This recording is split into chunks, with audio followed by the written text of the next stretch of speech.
Hello, fellow educators. Welcome to the Classroom Behaviour Solutions podcast, the podcast that gives you weekly scientifically grounded and evidence-based solutions to your behaviour dilemmas, providing a blueprint to developing flexible behaviour solutions that really work for your individual pupils, classes, or even whole school environments. If you're a teacher, a Senko, or even a school leader with a passion for supporting pupil behaviour in a way that is positive and effective, this podcast is for you. My name is Adam Dean, and I'm your host.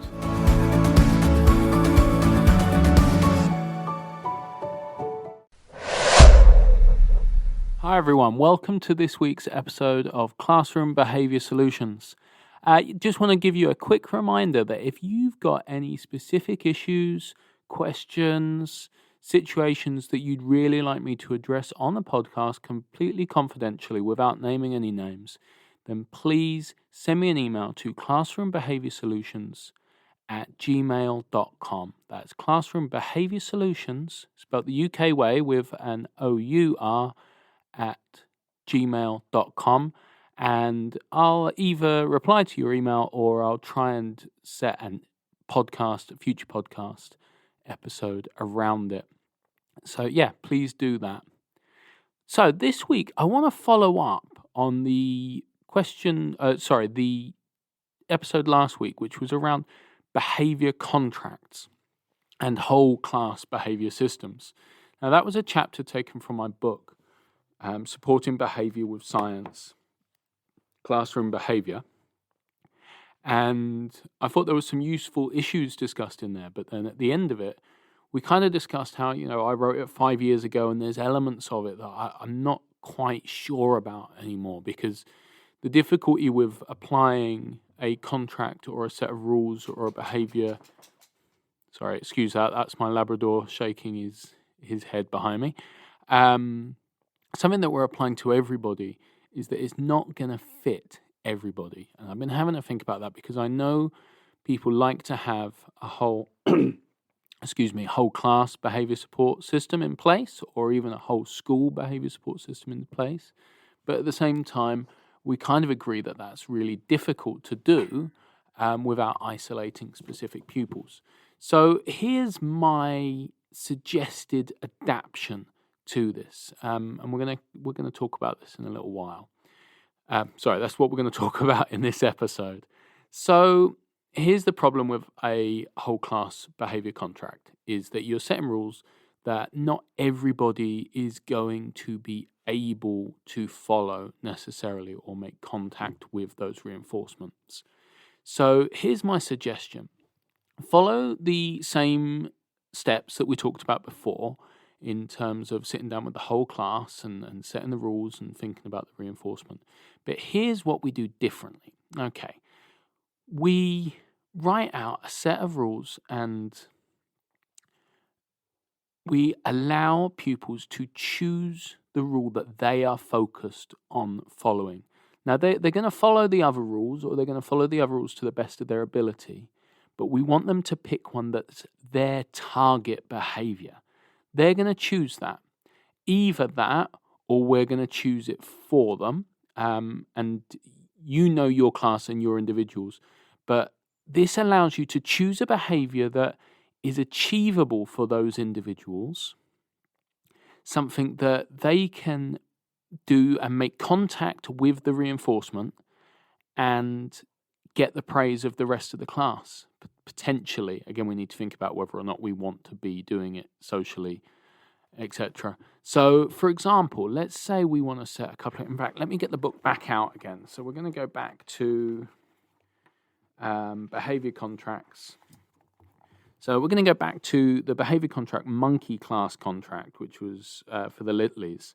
And it was monkey class will put up their hands to ask questions, finish their work, ask for help when they need it, say please and thank you, not use rude words.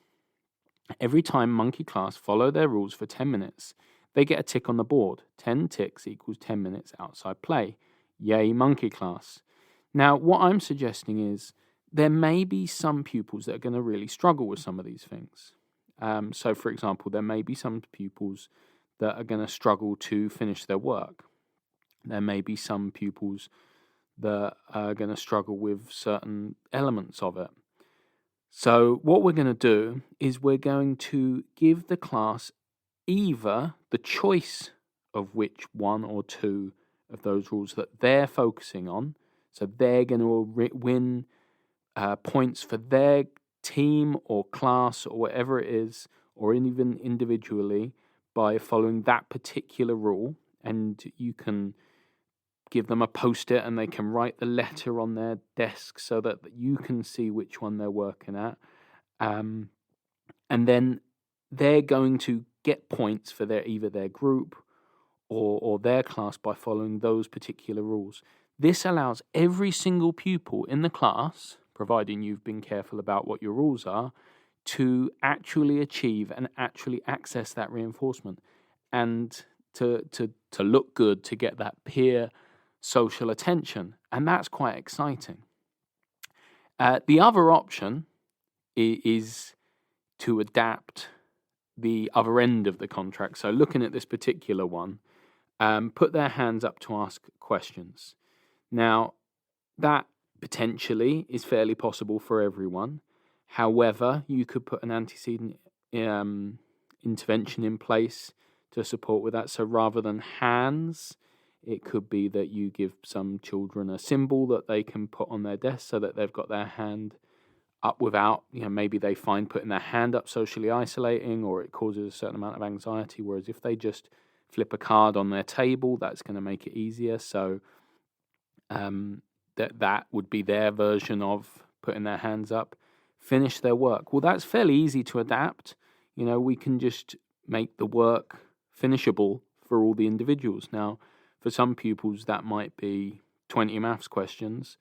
And for the ones that you think are going to struggle to finish their work, give them 3 questions. And then they've finished their work, which means they get access to that reinforcement. They earn those points. Doesn't mean you can't have another 3 questions ready to go, but they've already got that point. Ask for help when they need it. Again, we can look at using some sort of card system. Say please and thank you. I mean, I'm not sure why that's there, if I'm entirely honest, but I suppose if we're looking for sort of social politeness, then we can leave that in there and everyone can achieve that, and not use rude words. Well, again, I think that's fairly achievable. So I think those are the 2 ways we can do this. We can either adapt what we're doing so that individual pupils are able to access and stick to those rules. But we need to be very careful that those rules are achievable for everyone, because if they're not, it's pointless. And we're going to end up socially isolating certain people. Or if we're going to have some rules that are difficult for some pupils to access, then we need to have a choice of rules, or we need to assign specific rules that pupils are working on. In the same way that we would be differentiating a piece of work, we need to be differentiating our class behaviour contract. And that doesn't mean that everyone needs to have a bit different contract. It's just about what particular rules they're working on and or what achieving that particular rule or meeting that particular rule looks like for them. The other element of a whole class behaviour contract, like I say, is about how that's displayed and making sure that nobody is isolated in either what we think of as a positive way, which some people would not enjoy, or in a negative way. And also making sure that what we've got going on in terms of the reinforcement end is something that all of the pupils are going to engage with. So, what we've talked about today is classroom behaviour contracts. We've talked about the fact that quite often classroom behaviour contracts don't take account of everybody, especially pupils who have specific social and emotional or additional needs. And we've talked about the fact that in order to make that work better, we can create a list of rules and either let pupils choose the rules they're going to work on in order to earn points for their team or class, or assign a particular rule. Or we've talked about the fact that instead of doing it that way, we could just make those rules achievable for all by adapting the support network around that particular pupil. And that's going to be really important. Okay, I hope everybody's enjoyed this week's episode of Classroom Behaviour Support Solutions. Please remember that you can email classroombehaviorsolutions@gmail.com, and I will try and address your questions in later episodes. Thank you. Goodbye. Thank you for listening to the Classroom Behaviour Solutions podcast. To make sure you don't miss future episodes, click the subscribe button and share this podcast with others. The more people that listen, the more help I can provide. To learn more and to find our social media pages, visit www.classroombehaviorsolutions.com. See you next time on the Classroom Behaviour Solutions podcast. Thank you.